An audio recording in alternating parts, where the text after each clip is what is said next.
41030 sedang melakukan wawancara di PT Komipar bersama Bapak Sakti selaku divisi Departemen AHS. Baik, perkenalkan nama saya Muhammad Fadlia Rashid, NIM 221441042.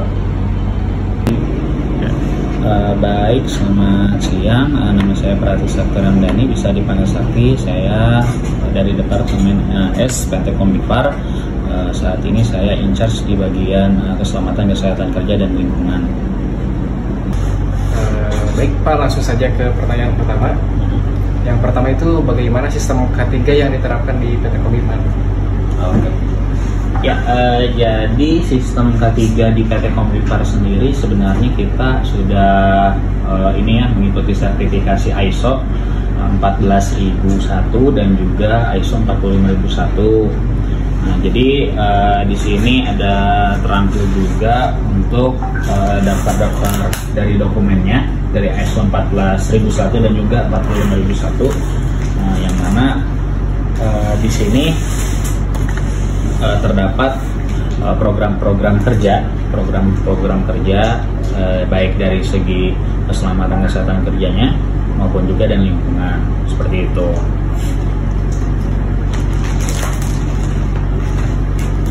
Selanjutnya pertanyaan kedua Pak, apa tujuan utama perusahaan dalam menerapkan K3 ini?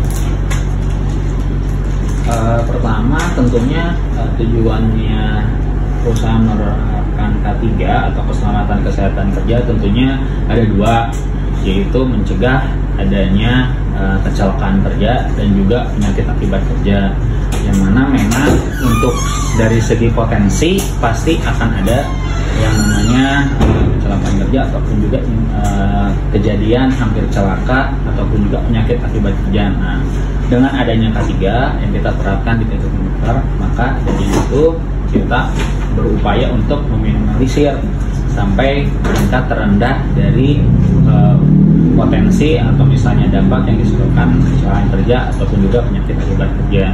Tidak hanya itu juga, kita ada aspek lingkungannya, yaitu untuk juga mencegah adanya pencemaran juga ke lingkungan atau perusakan dari lingkungan, seperti itu. Nah, selanjutnya pertanyaan ketiga, bagaimana kebijakan untuk pemeliharaan fasilitas K3 di perusahaan Komipar ini? Kalau untuk fasilitas sendiri sebenarnya di internal kami sudah serah terimakan ke masing-masing departemen. Jadi masing-masing departemen mengatur, kemudian juga mengadakan barang alat pelindung diri sesuai dengan potensi bahaya yang ada di area masing-masing departemen tersebut. Namun dari tim kami, tim AHS akan memberikan rekomendasi apa saja alat pelindung diri yang memang diwajibkan ada, ataupun juga sebagai alat tambahan, rekomendasinya seperti apa kita nanti akan berikan ke masing-masing departemen untuk sebagai petunjuk atau sebagai acuan untuk diadakan barangnya. Kemudian juga untuk terkait perawatan, untuk terkait juga pengadaannya kembali, pengadaan rutinnya kembali, pasti kan namanya alat pelindung diri ada lifetime-nya ya, dimana si alat pelindung diri tersebut tuh kalau misalnya sudah terpakai beberapa lama, beberapa tahun pasti akan sudah rusak. Nah, pengadaannya itu kita serahkan ke departemen masing-masing. Pertanyaan keempat, bagaimana kebijakan penggunaan alat pelindung diri di perusahaan ini Pak? Untuk kebijakan itu jadi sebenarnya penggunaan alat pelindung diri kita di sini ada yang namanya ini juga ya, patroli safety. Jadinya itu kalau misalkan dari penggunaan alat pelindung diri sendiri kita punya kebijakan untuk pada saat melakukan pekerjaan di area pekerjaannya sesuai dengan keajanannya, maka diwajibkan untuk pemakaian APD. Namun bila memang ada karyawan atau misalnya personil yang memang tidak menggunakan, maka tentu kita akan merujuk ke pemberian sanksi sesuai dengan peraturan perusahaan yang berlaku. Untuk pertanyaan kelima, bagaimana perusahaan mengelola limbah berbahaya seperti bahan kimia beracun. Oke, baik. Kalau untuk pengolahan limbah bahaya kimia dan beracun atau limbah B3 ya, kami di sini tentunya memiliki pihak ketiga sebagai rekanan kami untuk bisa memusnahkan dari limbah B3 tersebut. Jadi kami tidak memusnahkan sendiri, namun kami hanya menyimpan dan menampung. Kemudian limbah yang kita tampung kita simpan di TPS atau tempat penyimpanan sementara limbah B3. Setelah kita simpan limbahnya dengan masa waktu tertentu, kita berikan limbahnya ke pihak ketiga, yang mana pihak ketiga ini sudah memiliki lisensi dan juga sudah memiliki izin dari Kementerian Lingkungan Hidup dan Kehutanan sebagai vendor atau sebagai pihak ketiga yang tersertifikasi atau misalnya diberikan izin terkait pengelolaan lanjutan limbah B3. Pertanyaan ke-6, apakah perusahaan menyelenggarakan pelatihan ketiga untuk karyawan? Ya, jadi kita sebenarnya ada juga jadwal pelatihan perubahan, utamanya untuk topik ketiga dan juga lingkungan. Topik-topiknya itu seperti basic K3L atau basic dasar-dasar keselamatan kesehatan kerja dan juga lingkungan. Kemudian juga ada pengelolaan limbah B3, ada juga topiknya itu terkait investigasi kesalahan kerja, ada juga dengan topiknya itu tanggap darurat, dan juga ini apa, pengelolaan bahan kimia. Itu berikut topik-topik yang mana itu menjadi agenda tahunan kami untuk menyelenggarakan training atau pelatihan kepada seluruh karyawan yang ada di PT Komipar. Nah, selanjutnya begini, bagaimana prosedur evakuasi darurat yang diterapkan di perusahaan ini?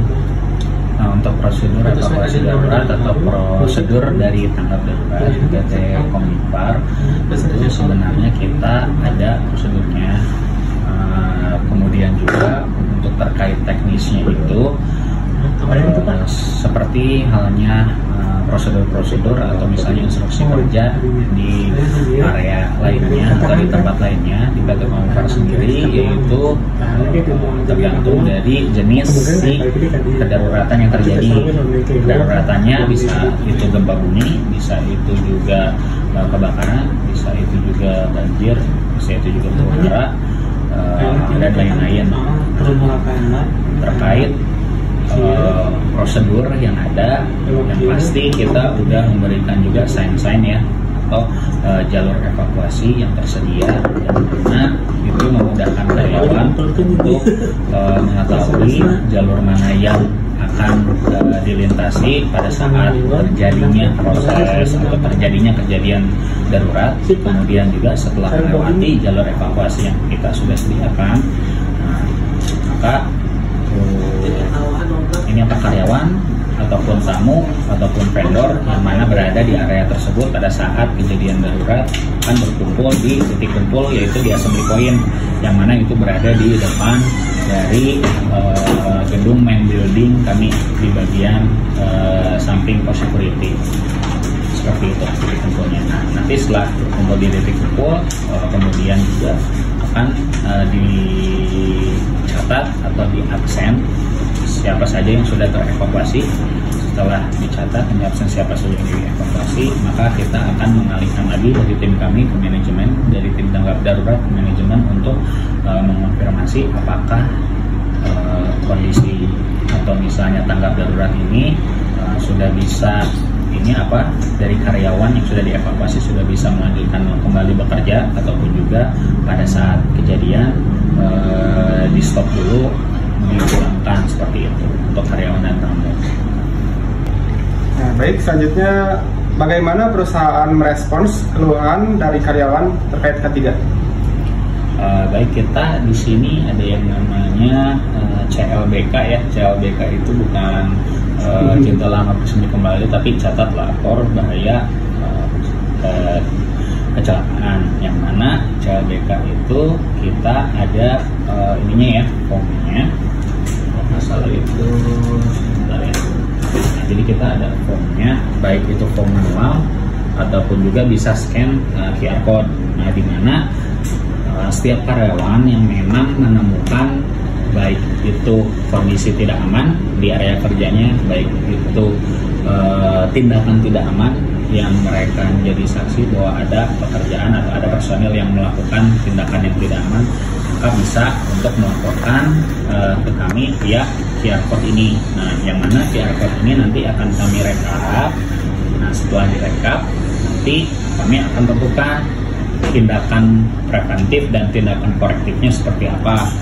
Nah, ini membantu kami juga selain juga tim dari HS bisa bekerja sama untuk menurunkan potensi bahaya yang ada di PT Kombipar, namun juga partisipasi dari pekerja lain juga membantu kami untuk juga misalkan ada keluhan, ada komplainan terkait K3 bisa diselesaikan seperti itu. Baik, untuk pertanyaan selanjutnya mungkin di sini menyangkut dengan insiden. Apakah perusahaan pernah mengalami insiden yang melibatkan keselamatan kerja? Ya, untuk insiden sendiri sebenarnya tidak kita pungkiri pasti ada ya. Namun kita cegah si level insidennya itu tidak sampai ke level yang fatality atau kematian ataupun juga cedera berat ya, baik itu misalnya cedera beratnya itu kehilangan anggota tubuh dan lain sebagainya. Namun kita tahan supaya si levelnya itu masih di level first aid ataupun di level minor, tidak masuk ke level fatality atau misalnya juga level yang memang major insiden atau accident. Nah, maka dari itu program-program tadi yang seperti di pertanyaan sebelumnya, yaitu sistem manajemen K3, kita bantu untuk supaya lebih berjalan sehingga bisa diminimalisir juga angka dari kecelakaan kerja yang pernah atau misalnya angka dari insiden yang terjadi di PT Kombipar seperti itu. Baik, untuk pertanyaan selanjutnya, upaya apa yang dilakukan oleh perusahaan ini untuk mencegah terjadinya kecelakaan kerja? Oke. Baik, upaya apa saja? Jadi ada dua ya upayanya, baik itu tindakan korektif ataupun juga tindakan preventif.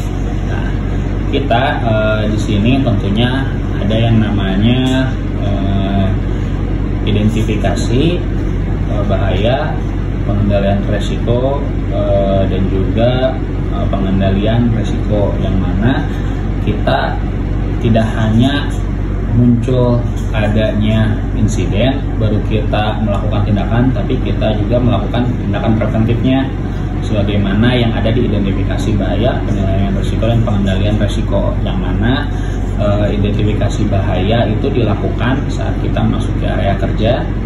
Setelah kita nilai identifikasinya, kemudian kita tentukan si resikonya itu, apakah resikonya itu berada pada level yang ringan atau misalnya menengah atau misalnya tinggi.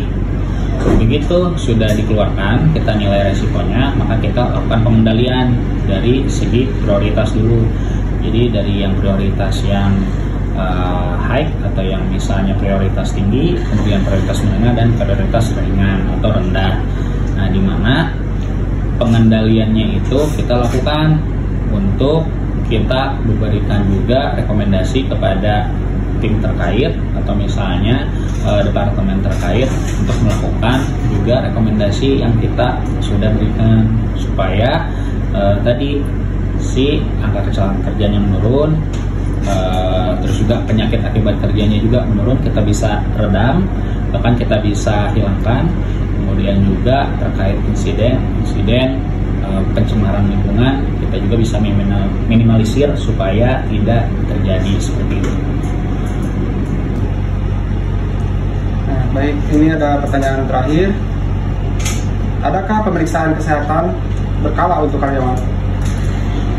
Oke, baik. Jadi di PT Kombipar sendiri tentunya ada ya pemeriksaan berkala. Tidak hanya berkala, namun pada saat calon karyawan yang memang mau join atau misalnya mau bergabung di Kombipar, tentunya ada juga pemeriksaan kesehatan awal ya. Nah, untuk pemeriksaan kesehatan berkala kita lakukan setahun sekali. Kebetulan untuk tahun ini kita dijadwalkan di akhir bulan ini, di akhir November ya, di akhir tahun. Jadi setiap tahunnya itu selalu diadakan di akhir tahun atau di akhir semester 2. Baik Pak, terima kasih banyak telah menerima kami mahasiswa Politeknik Bandung untuk mewawancari sistem K3 yang ada di PT Komipar ini. Kemudian terima kasih juga atas ketersediaan waktunya dari Bapak Sakti untuk menjawab semua pertanyaan yang telah kita ajukan. Dari saya sih saya ucapkan juga terima kasih juga, dan saya ucapkan juga selamat datang juga nih di PT Komipar gitu. Mungkin pertanyaan-pertanyaan tadi saya harap bisa ini pertanyaan dan jawabannya yang saya berikan tadi bisa cover atau misalnya bisa menjawab dari teman-teman dari mahasiswa Polman ya. Mudah-mudahan juga untuk sebagai wawasan tambahan juga terkait K3, walaupun memang jurusannya enggak murni dari K3 atau misalnya kesehatan masyarakat, tapi jadi wawasan tambahan juga untuk kedepannya bisa mengetahui seputar K3 yang ada di PT Komipar gitu. Utamanya sih di industri. Mudah-mudahan juga nanti mungkin kalau misalnya ada kesempatan dari teman-teman bisa melanjutkan ke industri, jadi wawasan tambahan aja seperti itu. Terima kasih banyak.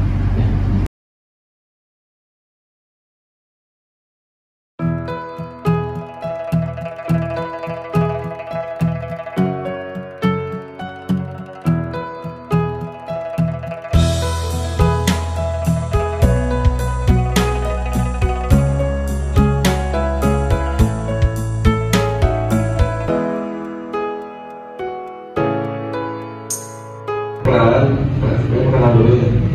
Nama saya Adi Atika. Di sini mungkin udah 4 tahunan ya di Politeknik Presiden Bandung. Alhamdulillah saya juga lulusan Polman Bandung tahun 2006, lulusan mekatronika. Sempat kerja di pabrik selaku chief maintenance hampir 8 tahunan di Tangerang. Kemudian di kontraktor LEP mechanical electrical plumbing di Bandung, Ciwa, Indonesia. Yang engineering, terus sekarang di engineering di Presiden Bandung.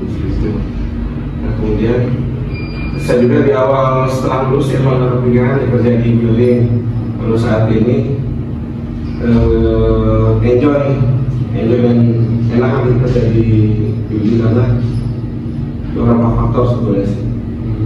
Mungkin kalau di pabrik kan ada pressure ya, jadi misalkan mesin rusak harus cepat selesai diperbaiki karena apa? Waktu adalah uang kan, pabrik seperti itu kan. Jadi dia misalkan mesin breakdown 1 jam 2 jam pasti kan uang dikonversi uang itu kan hilang gitu. Kalau di sini cenderung lebih enak karena jadwal preventive maintenance, jadwal perbaikan, walaupun di target tapi tetap ada waktu luang seperti itu. Gitu. Terus apa ya? Di building engineering itu banyak faktor, banyak utility yang di maintenance ya. Cuma angkatan engineering dari mulai kalau kita ada istilah lalapsnya, jadi listrik, air, kemudian lift kan ada ya untuk vertikal, kemudian ada AC, ada plumbing, ada pompa, kemudian safety gedung. Nah mungkin nanti yang akan observasi yang K3 ya, keselamatan kesehatan kerja, mungkin ada safety gedung kita lengkap di sini. Kemudian yang terakhir itu sipil. Nah, kemudian di sana nanti kita setelah ini survei mungkin ya, dan untuk wawasan akan juga kan. Dulu saya di Polman mata kuliah apa ya dulu? Distribusi mungkin ya. Dulu ada kan S1 dari sisi distribusi listrik. Nah, kalau di sini kepakai, jadi mulai dari PLN, kubikel, kemudian trafo kita ada 2.500 KVA, ada 2 tower kan, tower B, kemudian genset kita 1.500 KVA ada 2 ini. PDTR, PDTU, pada utama seperti itu, dan masuk ke unit. Jadi apa 3 lantai, jadi tarikan 1 lantai cabang ke atas sama ke bawah buat menghemat ya memang seperti itu. Terus gimana?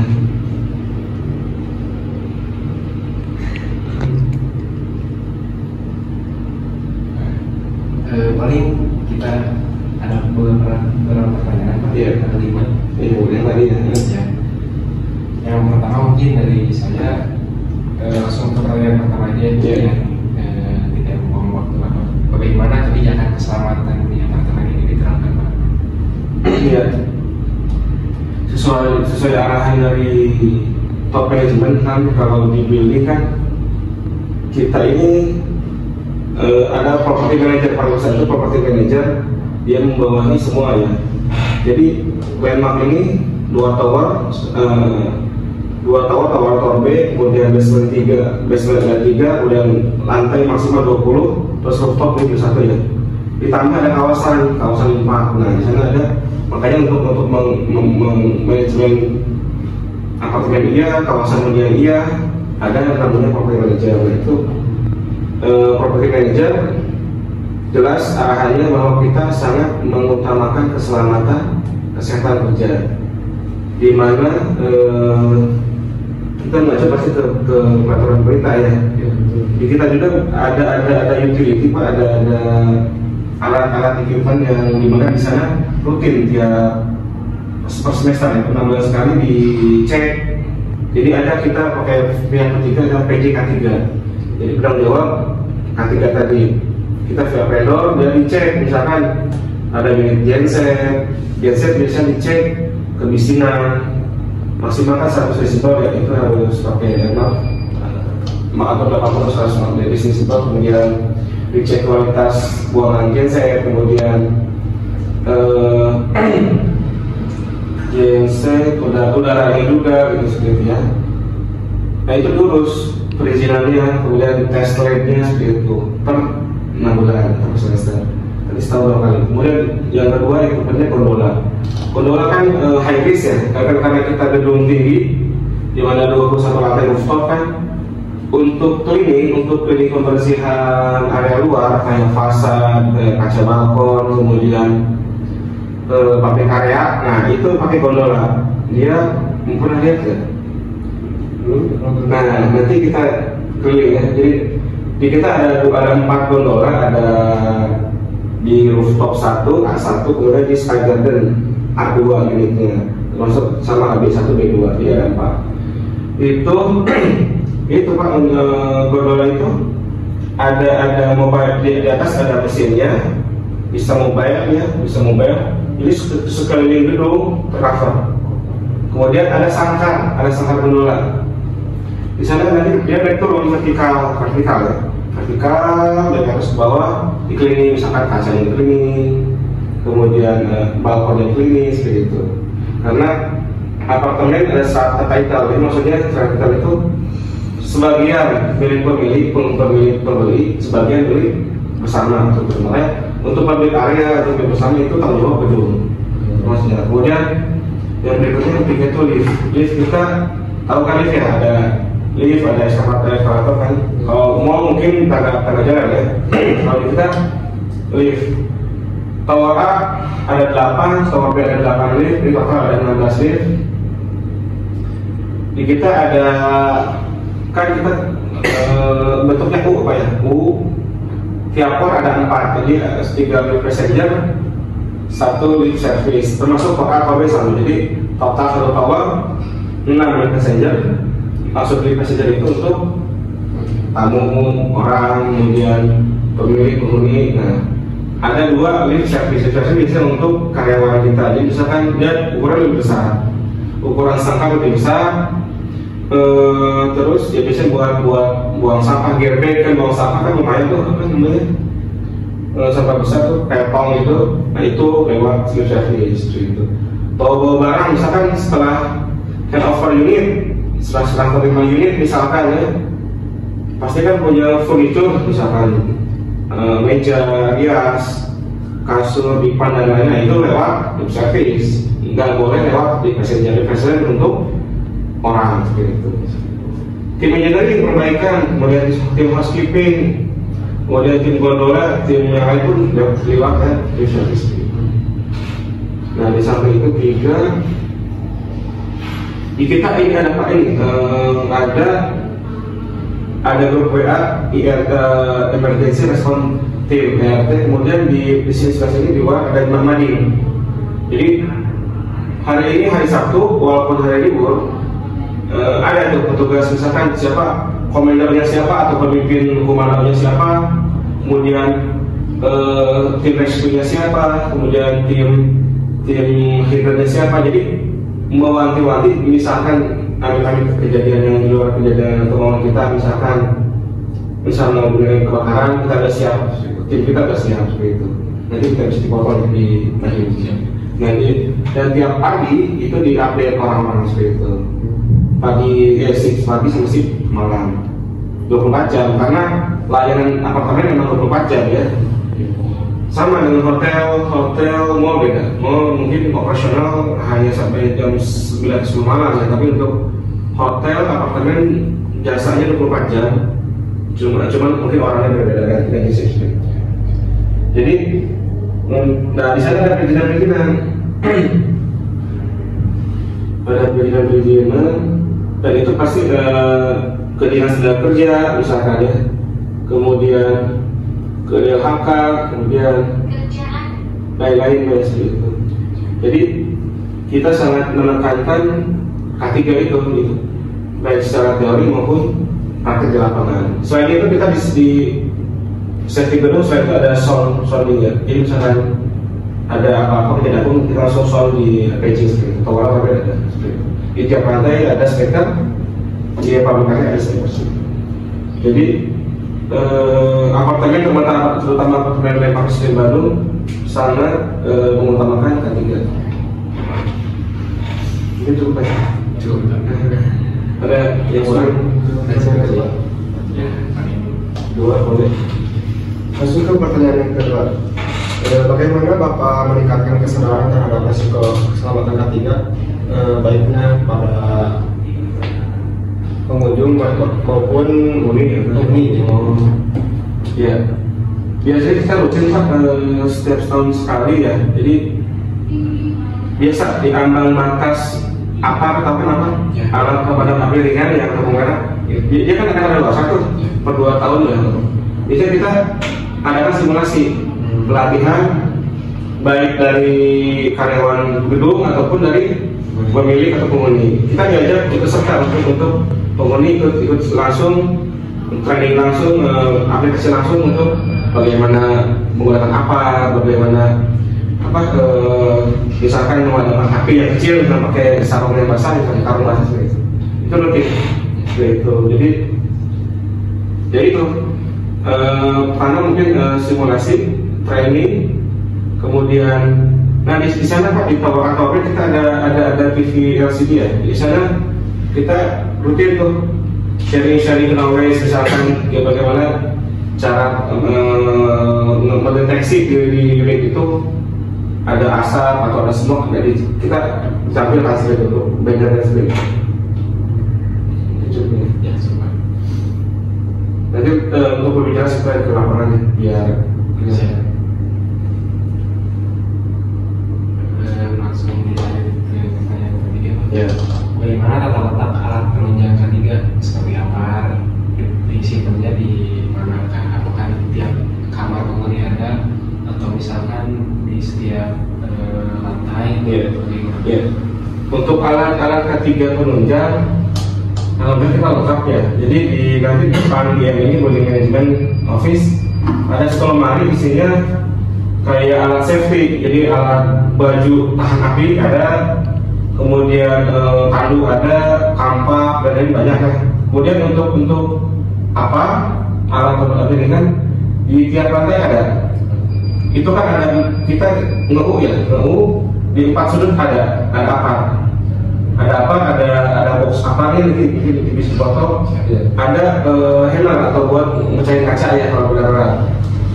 Di samping itu di pabrik area juga kita tiap lantai ada namanya hidran pilar. Pernah dengar nggak?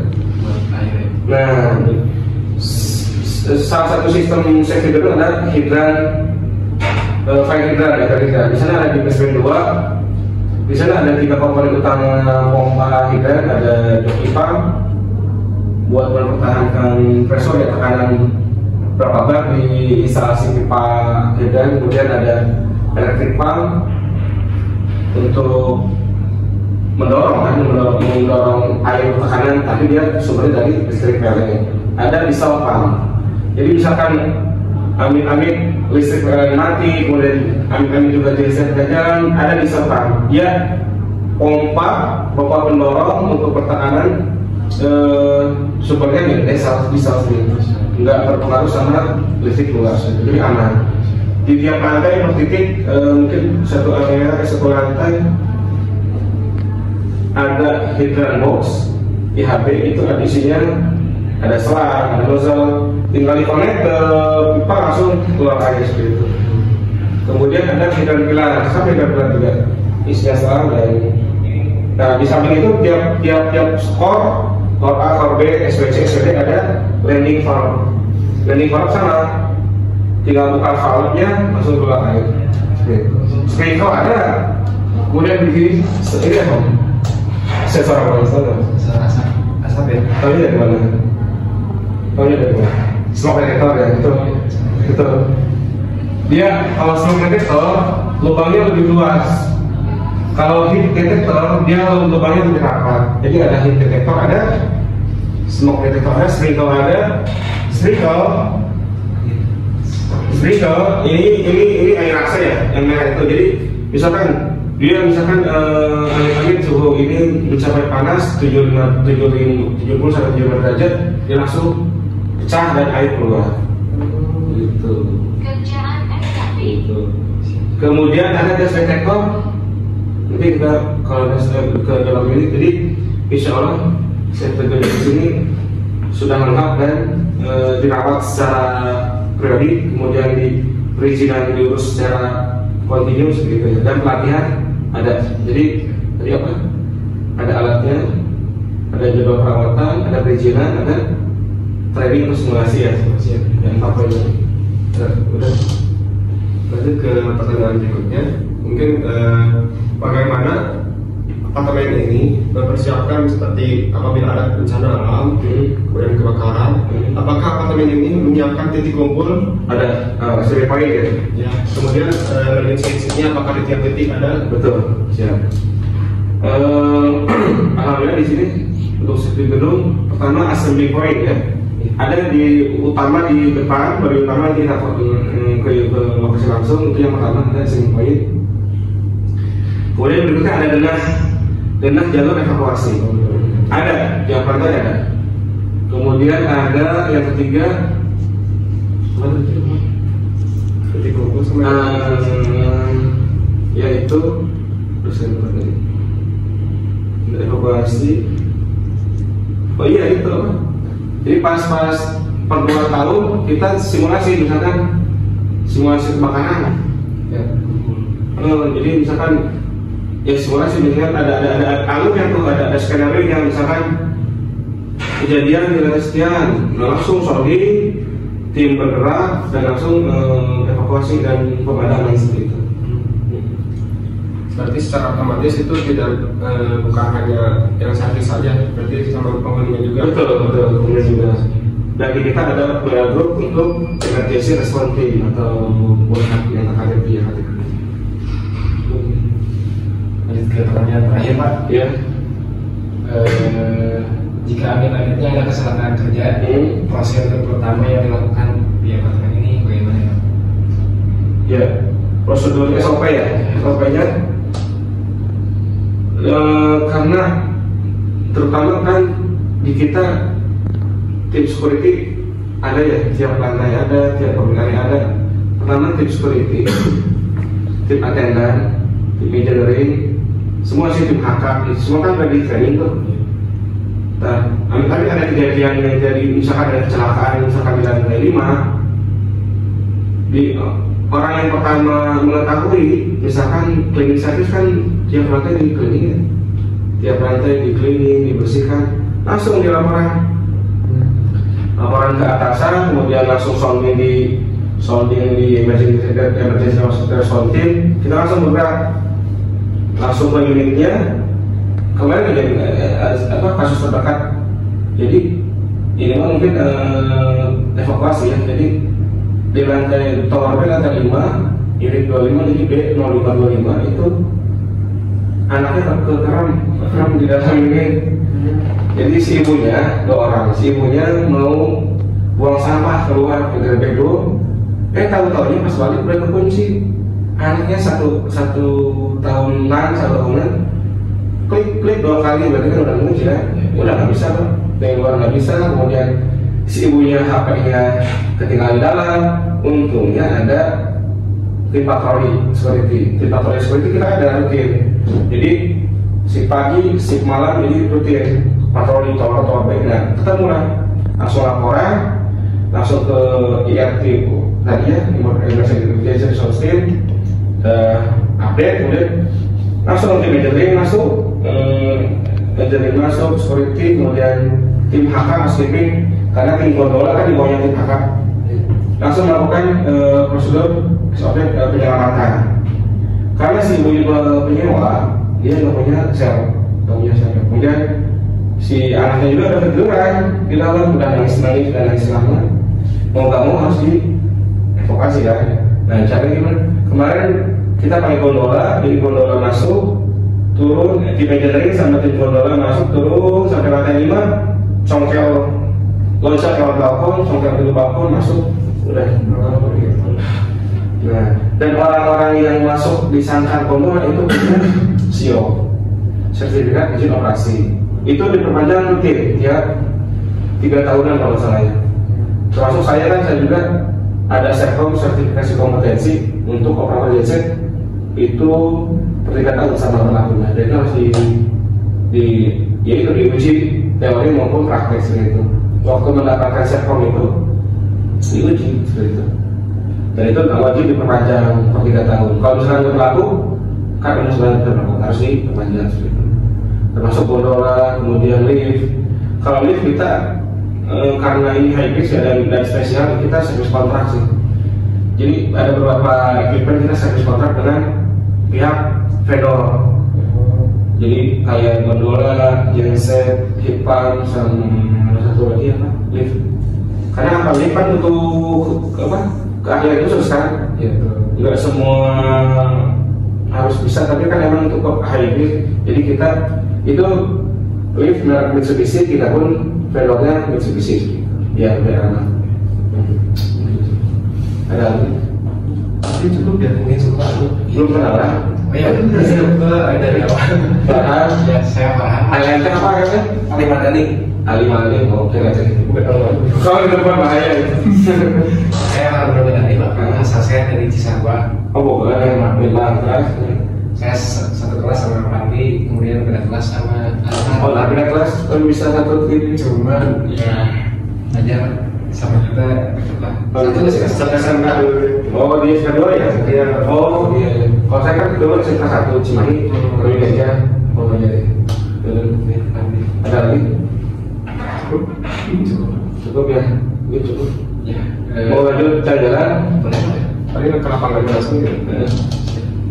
Udah cukup. Salam ke Pak Mas Eko, Mas Aris Budi, masih. Itu Mas Aris Eko mah jadi saya waktu terus akhir Mas Aris Eko bukan kelas dulu. Salam aja. Mas Nur ngajar saya lulus saya. Nur Jamil atau Lulusan terus Mas Aji saya ini mah alumni kan Kaprodi sekarang. aku Kaprodi ya. Siapa yang akan nikah? Bu Pipit Ya, dari Wadi Sandung. wah Pipit salam. Tapi kita foto dulu biar nanti Bu sama ini gitu ya. Mohon maaf belum bisa kesana. Tapi Bapak tuh angkatan mekatronika yang keberapa? Kalau saya dulu AIP angkatan 4, cuman lulus saya 2006. Waktu kemarin itu yang yang baru datang nggak Pak? Kebetulan nggak bisa, saya ada acara lain yang lebih. Tapi ikut sih untuk support. Kan kita ada alumni ya, AIB 2006. ada kita alhamdulillah bisa support untuk acara tersebut. Ya, ini cukup kan Pak? Kantin mesti dulu, kantin mesti di atas, Masih di lantai di atas. belum kan? Kantin atau yang kantin nyari. Oh, kantin di atas. Yang kita masjid. Masih cukup ya? Ya. Oke, situ aja.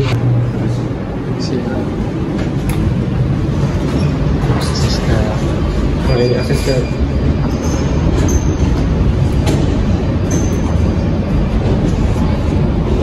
Ini mas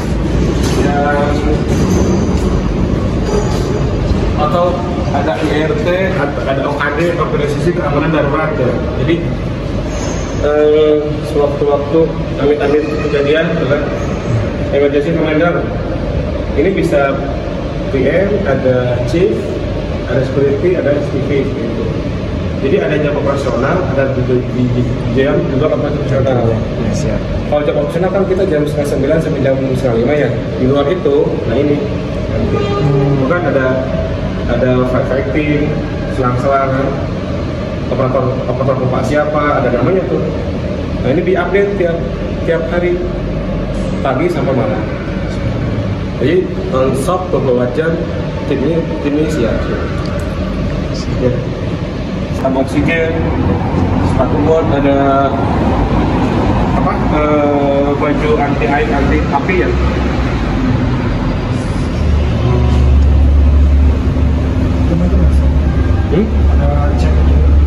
Ada. Dari kayak di mall kan paging, namanya paging. Jadi kalau untuk pemberitahuan ada kejadian apa atau misalkan kalau di mall kan ada orang yang anak ya.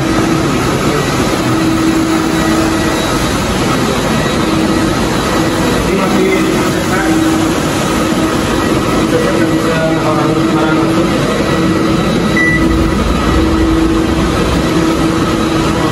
Keren.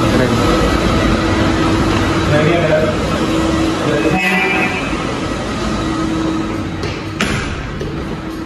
jadi semua informasi di sini ada. Misalkan bagaimana caranya membersihkan grease trap. Jadi di unit itu ada grease trap, ada bak penampungan limbah. Ya, tapi limbahnya limbah rumah tangga ya, bukan limbah pabrik. Jadi misalkan dia menampung kotoran lemak, kemudian daging-daging atau misalkan sisa makanan, dia yang nampung, dan itu si penghuni atau pemilik yang membersihkan. Tapi kalau misalkan malas, nanti di tower B ada rumahku sama main room, tapi itu berbayar. Ini kan lift tuh, nah ini denahnya, dan evakuasi. Ayo. Ingatkan saya ya, biar terakhir pas mau keluar, ada assembly point di depan ada. Siap. Nah kita di mana sekarang? Ini ya. Oh iya, di situ. Keluar ke kiri terus ke arah exit ke ramp. Nah, Tadi di bawah. kan ada apar, ada hidran, kemari ada exit. Nanti kita lihat jalan evakuasi ada.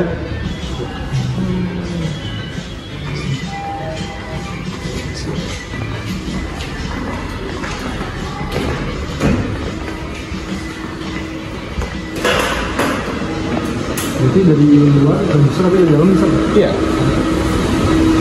Kan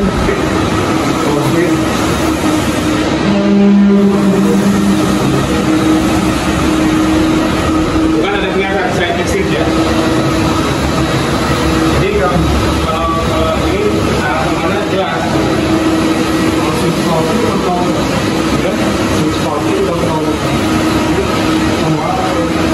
Ini otomatis kan. Ini flow shift, jadi ini flow shift ya. Ini valve-nya, valve butterfly. Jadi dia membaca apakah air ada atau tidak. Kalau misalkan air ada, normal kan. Kalau air tidak ada atau kosong, itu jadi menunjukkan cepat berubah. Nah, ini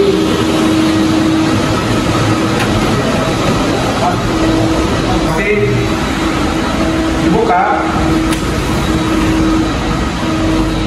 ada landing. Ini landing baru sama, jadi isinya air hidran gitu. Oh ini. Cara kerjanya bagaimana itu Pak?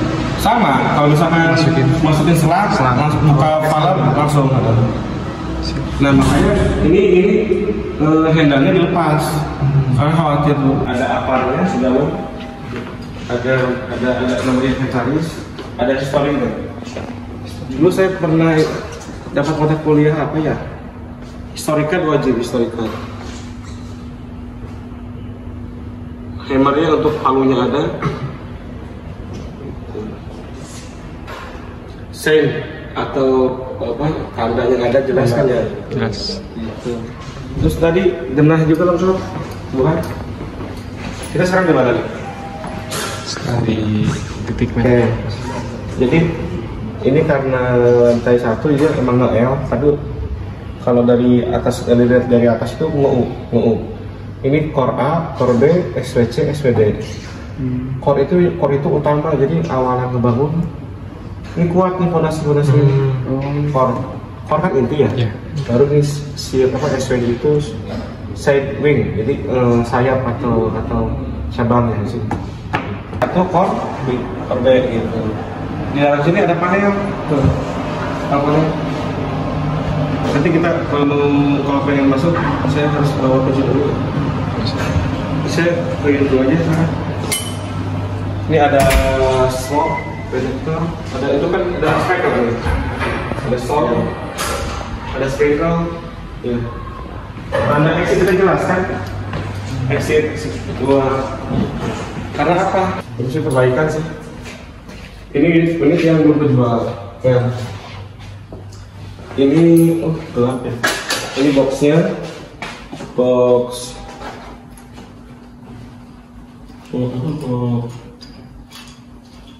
listrik. Ini kami token. Jadi kalau apartemen beli listrik ke billing, kalau kita beli listrik ke PLN ya. Jadi di sini ada U itu utama, emergency, and normal. Yang ini stop MCB yang menghubung ke emergency, dia disuplai sama genset. Yang bawah normal itu disuplai sama PLN. Tapi ketika normal ini PLN gitu. Tapi ketika PLN mati, ini doang genset doang yang di backup seperti itu. Ada ICT namanya untuk normalitas ya. Seperti itu. Ini tokennya sama. No pagar buat sisa kode, 02 buat max load. Terus itu kan namanya ini smoke PTN ini Masih segel. segel, betul masih baru. Soalnya baru juga. Ini masih disegel tuh kan, segel ada tutupnya ya. Ada covernya. Nah di sini nih. Tuh. Itu apa namanya? Satu motor gas. Gas. Karena di apartemen tidak diperkenankan untuk pakai kompor gas. Hanya kompor listrik. Biar safety kan? Iya, betul. Nah, ini grease trap yang tadi yang lemak-lemak tadi kan ini wastafel langsung bangun itu. Kesehatan. Mau disinjak. Iya kan? Kalau ini tuh token tuh udah masuk ke biaya bangunan. Siap. Meteran air. Karena tiap bulan kan bayar meteran air, listrik sama sendiri, ada IPL. IPL itu iuran pembelian lingkungan. Jadi biaya hidup di apartemen makin tinggi. Ada angkanya jelas. Ada ini.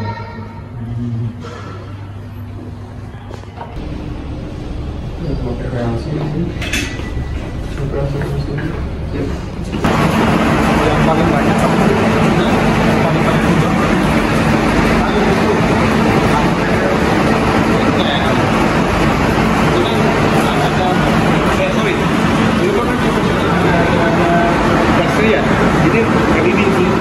sebetulnya itu benar ramah dukungan. Ini sebelum dipakai tiap harinya dicek sama agen dari security apakah dia layak pakai atau enggak gitu. Ini sangkar nih, ntar dia maju turun ke bawah. Penggeraknya apa? Motor Listrik. betul.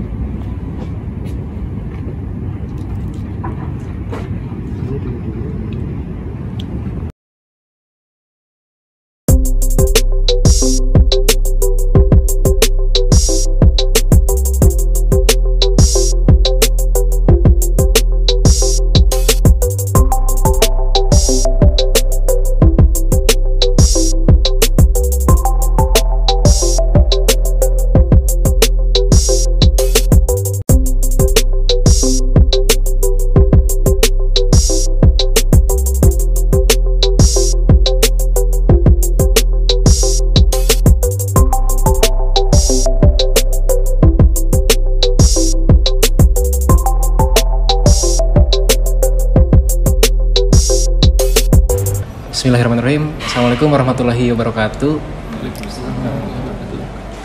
Saya Farhan Ali Madani, NIM 221441030 bersama kedua rekan saya. Nama saya Muhammad Fadli Arasid, NIM saya 221441042. Nama saya Galih Ramadan, NIM 221441010. Kami di sini sedang mewawancarai Mbak Fitria selaku perwakilan dari Lab SKP. Tujuan kami di sini untuk mewawancarai mengenai K3 yang diterapkan di Lab SKP. Kemudian wawancara ini juga untuk memenuhi tugas mata kuliah dari mata kuliah K3. Lanjut saja langsung ke pertanyaan, Mbak. Pertanyaan pertama dari saya, kira-kira apakah penerapan K3 di Lab SKP sudah baik? Kalau menurut saya sudah cukup baik ya, walaupun mungkin masih ada beberapa kekurangan gitu ya. Untuk K3 sendiri di lab ini kan sudah diterapkan juga, mulai dari pertama yang terlihat secara fisik mungkin ada tanda-tanda ya yang diterapkan di lab, kemudian ada juga prosedur K3 sudah dibuatkan juga ada panduannya dan lain sebagainya. Oke, selanjutnya langsung ke pertanyaan kedua. Jika terdapat kecelakaan kerja di lab ini, kira-kira resiko kemungkinan terbesarnya apa, Mbak? Baik, alhamdulillah sejauh ini belum pernah ada kecelakaan kerja ya di lab sistem kendali. Namun kalau melihat dari peralatan yang ada di lab sistem kendali, resikonya yang terbesar adalah ya terkena sengatan listrik mungkin ya, misalnya dari jalur AC line gitu ya, atau mungkin kalau misalnya mahasiswa teledor gitu misalnya dalam memasang peralatan mungkin bisa short circuit itu kan mungkin bisa ada ledakan gitu, tapi sejauh ini sih belum pernah terjadi. Baik, selanjutnya pertanyaan dari saya, Bu. Dan yang ketiga berarti bagaimana Ibu sebagai penanggung jawab lab sistem kendali ini meningkatkan kesadaran terhadap risiko keselamatan yang terkait dengan sistem kendali? Ya baik, tentu K3 ini kan menjamin ya kesehatan dan keselamatan baik dari pengguna lab maupun juga dari peralatannya. Tentunya dengan sebelum praktikum mahasiswa diingatkan ya tentang bagaimana prosedur penggunaan alat gitu ya. Juga ada inventaris juga ya untuk bagaimana mengecek kelengkapan alat gitu ya, baik sebelum praktikum maupun di akhir minggu ya, di akhir praktikum. Itu juga guna untuk supaya peralatan di sini tetap ya maksudnya sesuai gitu ya, baik jumlah dan kondisinya seperti itu. Dan untuk pertanyaan yang keempat, apakah tata letak laboratorium termasuk dengan peralatan ini sudah mempertimbangkan keselamatan ketiganya? Baik, terima kasih atas pertanyaannya. Kalau menurut saya tata letak ini sudah dipertimbangkan juga ya dengan baik dan sudah mempertimbangkan aspek K3 juga ya. Seperti misalkan di lab pemodelan ada tata letak mejanya ya, di mana mejanya di tengah ada kosong, di samping kiri kanan ada komputer. Meja yang tengah kosong itu adalah untuk peralatan, karena kan di sini digunakan juga misalkan software yang terkoneksi ke hardware. Jadi agar tidak tumpang tindih dengan komputernya, itu di tengah itu untuk meletakkan komputer maksud saya komponen-komponen ya atau perangkat seperti itu. Kemudian jarak antar meja, jarak itu juga mempertimbangkan ya untuk mobilitas dari para pengguna lab gitu ya. Kemudian untuk dari instalasi listrik yang menuju komputer-komputer atau ke meja-meja untuk kita membutuhkan sumber tegangan, itu juga dibuat serapi mungkin gitu ya, agar terlihat rapi dan tentunya juga misalnya mencegah dari misalnya tersandung oleh kabel-kabel, jadi dibuat sebaik mungkin juga. Oke, mungkin untuk pertanyaan selanjutnya akan dilanjut oleh saya. Pertanyaan yang kelima, apakah peralatan di laboratorium diperiksa secara berkala untuk memastikan keselamatan operasionalnya? Untuk pemeriksaan peralatan kami dilakukan secara berkala ya. Pertama yang diperiksa itu adalah keutuhan atau jumlah dari alat-alat yang tersedia. Nah, dan juga bagaimana fungsinya ya, apakah masih bagus atau sudah tidak berfungsi. Nah, untuk pemeriksaannya sendiri, yang pertama adalah dilakukan secara mingguan ya, melalui program inventaris yang dilakukan oleh mahasiswa-mahasiswa yang ditugaskan untuk inven. Biasanya dilakukan di hari Jumat di minggu prakteknya ya. Nah, itu kami menyediakan buku-buku inventaris, di dalamnya ada nama-nama peralatan dan jumlahnya gitu ya. Nah, seperti misalkan di lab pemodelan itu ada juga pemeriksaan fungsi dari komputer gitu ya di setiap invent. Jadi setiap invent itu dinyalakan semua komputernya untuk melihat fungsinya ya, apakah berfungsi atau tidak. Kalaupun misalnya tidak berfungsi, nanti kan dilaporkan dan kami akan melakukan perbaikan gitu ya. Dan juga ada pemeriksaan seperti misalkan alat-alat yang sering digunakan, itu nanti juga akan dicek gitu ya di setiap sebelum praktek misalkan, atau juga dari kami dibantu oleh petugas lab juga ya untuk memeriksa kondisi dari alat-alat seperti itu. Baik, untuk selanjutnya ke pertanyaan terakhir ya Bu. Jika terjadi kecelakaan kerja saat praktikum, apakah ada prosedur darurat yang telah ditetapkan? Ya baik, jika terjadi kecelakaan kerja yang tentunya misalkan melibatkan menyebabkan terluka, itu pasti akan ada penanganan. Yang pertama adalah pertolongan pertama gitu ya. Pertolongan pertama tentunya dengan mengobati luka ya, dan dibawa ke klinik yang ada di sini ya. Nah, namun apabila tidak bisa ditangani oleh pertolongan pertama atau lukanya lebih berat, maka akan dibawa ke IGD ya. Kan di sini kita ada rumah sakit terdekat juga seperti itu. Dan tentunya setelah itu juga akan dilakukan investigasi ya, penyebab dari kecelakaan kerja tersebut, dan akan diperbaiki ya kenapa terjadi seperti itu, dibuat berita acaranya, dan kalau diketahui penyebabnya akan diperbaiki supaya tidak terjadi lagi hal yang serupa seperti itu. Baik, terima kasih Mbak atas waktunya bersedia meluangkan untuk kami wawancara Mbak. Mudah-mudahan apa yang Mbak sampaikan bisa bermanfaat untuk kami dan semua yang menonton nanti. Baik, terima kasih juga atas pertanyaan-pertanyaannya. Mudah-mudahan juga kami di sini dan semua ya kita bisa memperbaiki penerapan K3 ya. Amin. Di lab-lab maupun di Paman. Mungkin sekian dari kami. Assalamualaikum warahmatullahi wabarakatuh. Waalaikumsalam warahmatullahi wabarakatuh.